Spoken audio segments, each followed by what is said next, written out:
June 2007, Nashville, Tennessee. The courtroom drama surrounding Bruce Mendenhall's trial reveals the tensions between evidence and testimony, portraying him as a potential predator while grappling with the implications of his lifestyle and the impact on victims' families. As the courtroom buzzed with excitement, the air was thick with tension. Each witness recounted stories that created a haunting image of Mendenhall's purported crimes, connecting him to lost lives felt deeply by their mourning families. The prosecutor stepped forward, raising a piece of evidence that sparkled under the courtroom lights, a stark warning for everyone present. "This article of clothing," he began, "was discovered in Mendenhall's truck, carrying the distinct DNA of one of the victims. This is not mere circumstantial evidence. It directly ties him to the crime."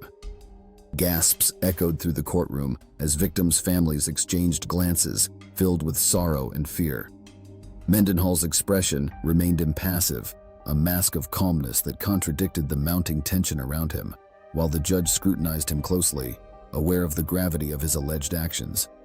As weeks turned into months, the trial unfolded, revealing complex details of Mendenhall's lifestyle on the road. Witness after witness recounted eerie coincidences linking him to unresolved cases. Each testimony deepened the painful connection between him and the lives lost to senseless violence. Family members of the victims took the stand, their voices quaking as they recounted the last moments they shared with their loved ones. The prosecution's strategy portrayed Mendenhall as more than a man. He became a ghost haunting the highways, both elusive and deadly. Conversely, the defense sought to dismantle the state's case, emphasizing the uncertainty surrounding the evidence. Yet, with each passing day, the narrative's clarity intensified, painting him as a roadside predator, skillfully evading capture while leaving a trail of grief behind. Just when the courtroom appeared to settle into the rhythm of the testimonies, an unforeseen twist emerged.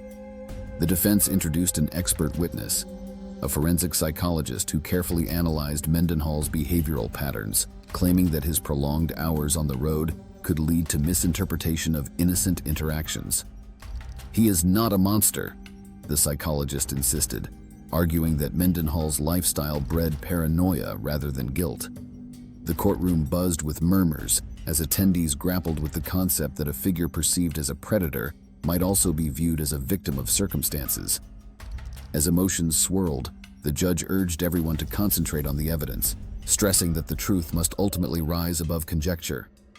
In a pivotal moment, a former truck stop employee took the stand, recounting a day she saw Mendenhall's truck parked for unusually long at a remote location. "It felt off," she said, her voice trembling with the weight of her memories.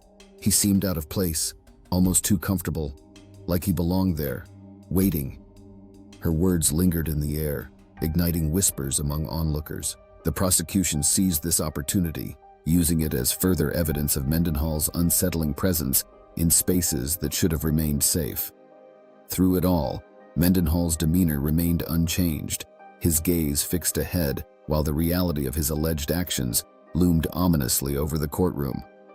The prosecution quickly presented the stark contrast between lost lives and the eerie stillness of truck stops, illustrating how Mendenhall integrated himself into his surroundings.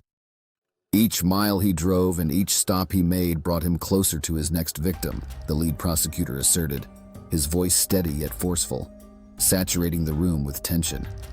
The families nodded, their silence heavy with grief as they absorbed the implications of those statements. The narrative began portraying Mendenhall as a hunter, the highways as his territory, where he thrived in the shadows, hidden yet boldly present. Each connection drawn intensified the despair felt by those yearning for justice, igniting a fire in the courtroom that demanded resolution.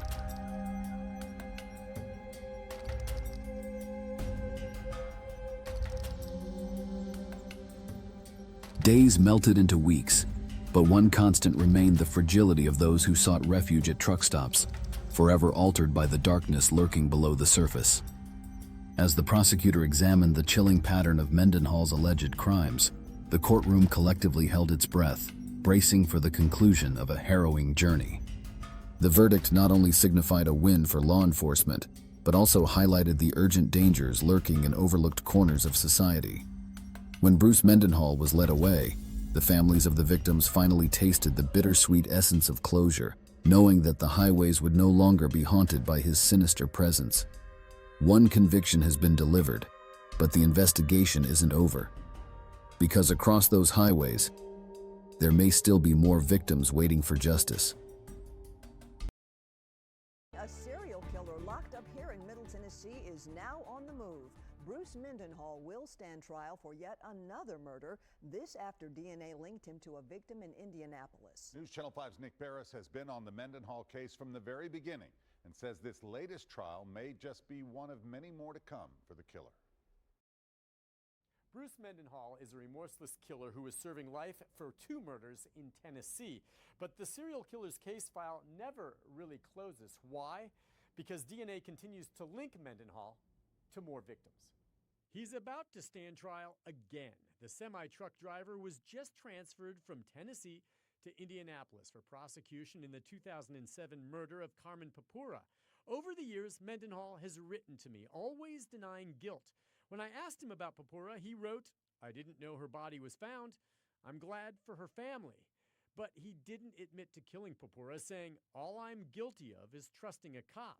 That cop is retired Metro homicide detective Pat Pastiglione, who caught Mendenhall in his big rig at a Nashville truck stop back in 2007. And then I asked him, I said, "Are you the person we've been looking for?" And he just looked at me and he shrugged his shoulders. And then his response was, "If you say so."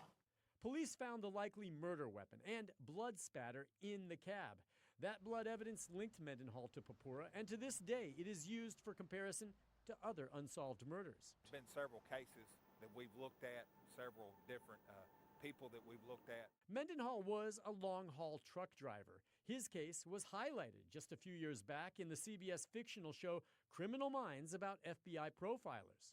Truck driver makes sense? A long-haul truck driver, Bruce Mendenhall, shot his victims and disposed their bodies at truck stops across at least 4 different states. Investigators now believe that Mendenhall may be responsible for at least 9 murders, with other potential cases in Georgia, Alabama, and Illinois.